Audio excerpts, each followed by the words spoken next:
Mas Heno sudah sampaikan tadi di segmen awal apa yang menyebabkan pasangan yang diusung ini kalah di kandang banteng. Sedikit komentar mungkin dari Bang Ege. Saya mau agak cepat mengatakan, nanti ada Nur Hidayat ya. Saya mau mengatakan bahwa pilkada di seluruh Indonesia dengan hasil penelitian di Bank Kompas, Perludem dan lain-lain, betul tadi masih diwarnai oleh bansos.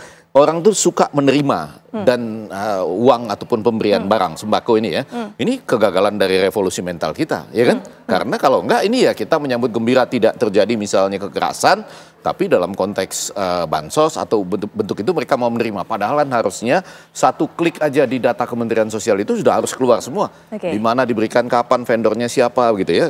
Jangan-jangan mempersoalkan ini kita dianiaya nanti. Tapi maksudnya itu konsep sehingga tidak perlu ada bansos-bansosan pada pilpres yang diberikan di pinggir jalan, pilkada dan lain-lain. Balik ke Jawa Tengah, menurut saya ada dua hal. Yang pertama ya, coba nanti Mas Nur Hidayat juga memberikan catatan. Ada kelompok pemilih muda yang relatif rasional, yang pendidikannya baik, itu masuk ke PDI Perjuangan di daerah-daerah perkotaan. Seperti Mas Heno inilah kurang lebih begitu ya interaksinya. Mereka akan menjadi pemilih masa depan loh, atau pemimpin masa depan.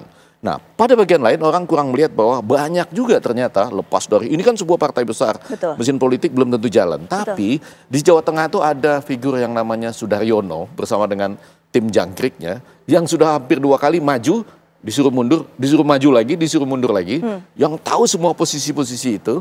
Dan menurut saya cukup menentukan ketika misalnya Litbang Kompas itu hanya memberikan suara yang tidak terlalu jauh berbeda antara kedua pasangan ya, Lutfi Gus Yassin dengan Andika dan Hendra. Ya. Jadi ini hal-hal yang menurut saya membuktikan bahwa ada kerja-kerja keras yang selama ini lalu digabung muncul pada saat terakhir ya. Lepas dari saya tidak punya kemampuan atau tidak punya waktu untuk meneliti seberapa banyak endorsement dari Pak Jokowi yang kelihatan turun di mana-mana. Mungkin nanti Pak Nur Hidayat ya. Ya, nanti Pak Nur Hidayat mungkin bisa berikan pandangan, tapi karena sepertinya waktunya Mas Heno cukup terbatas untuk bergabung dalam forum ini, silakan Mas Heno juga diberikan pandangan apa yang disampaikan Bang Ege tadi, termasuk juga yang saya sempat pertanyakan, masa sih cuma karena bansos ataupun pengkondisian, jangan-jangan karena memang kerja mesin-mesin partai ini belum optimal, belum maksimal, walaupun tadi Bang Ege sudah berikan catatan mengenai kerja-kerja dari kader-kader terlebih dahulu. Silakan Mas Heno. Saya rasa ini satu partai lawan belasan partai. Maka angka 40,1% itu membuktikan bahwa soliditas mesin partai sudah bekerja semaksimal mungkin. Bagaimana tidak kita dikeroyok dengan situasi yang koalisinya itu plusnya double-double. Plus ini ada kekuatan partai politik yang belasan jumlahnya. Lalu endorsement dari Pak Jokowi.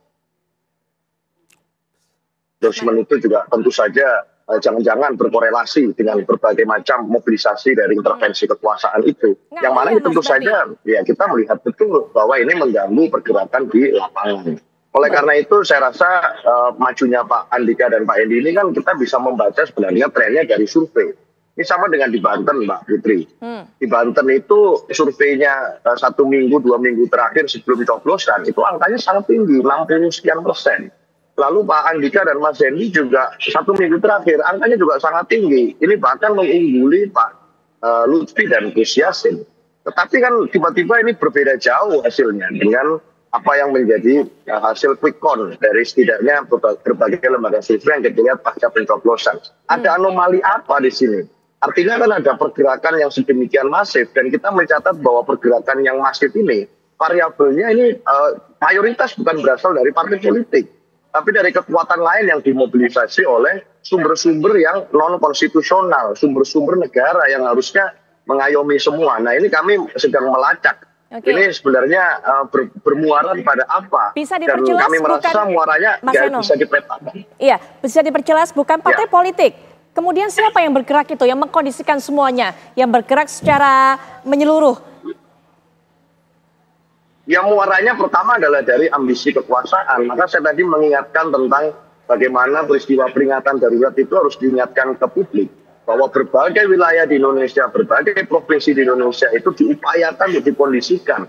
Untuk memunculkan calon-calon tunggal di berbagai daerah.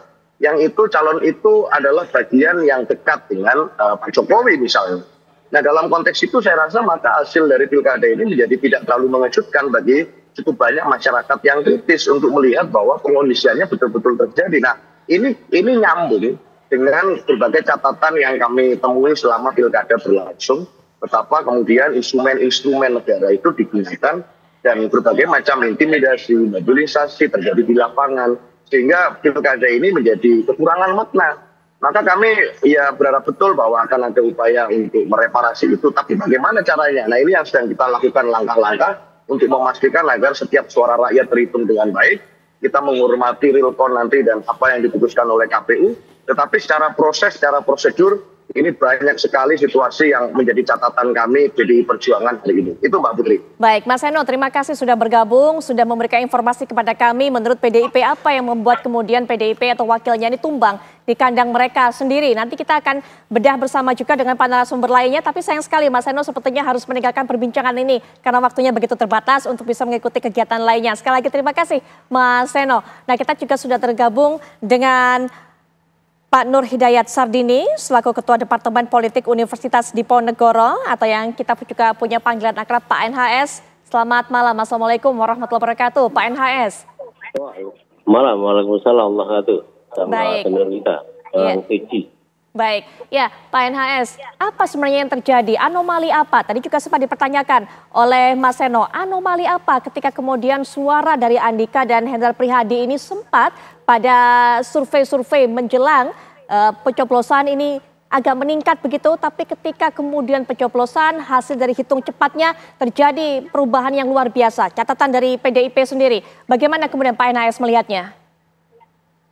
Pilkada, pemilu, sama seperti juga sepak bola, selalu ada yang menang dan selalu ada yang kalah. Dalam cara antara klub sepak bola yang kaliber Pool, MU, dan segala macam, lalu kemudian tiba-tiba kalah dalam angka perolehan suara, tentu menimbulkan pertanyaan. Saya meneliti pertama karena memang persiapan PDIP ini relatif terlambat ya. Yang buat saya itu seharusnya dia sebagai pemenang pemilu juga pada sejak awal harus punya mental sebagai pemenang pemilu. Itu yang kayaknya dilewatkan. Dan jangan lupa bahwa Lutfi juga sudah 5 tahun terakhir sudah kampanye dalam tanda kutip karena jabatan dia ada di Semarang sebagai Kapolda. Tetapi di balik itu patut juga kalau PDIP misalnya tadi Mas Seno juga sampaikan bahwa terjadi buat saya ya tadi ya anomali ya karena hasil quick count itu sangat-sangat tipis sekali sementara dia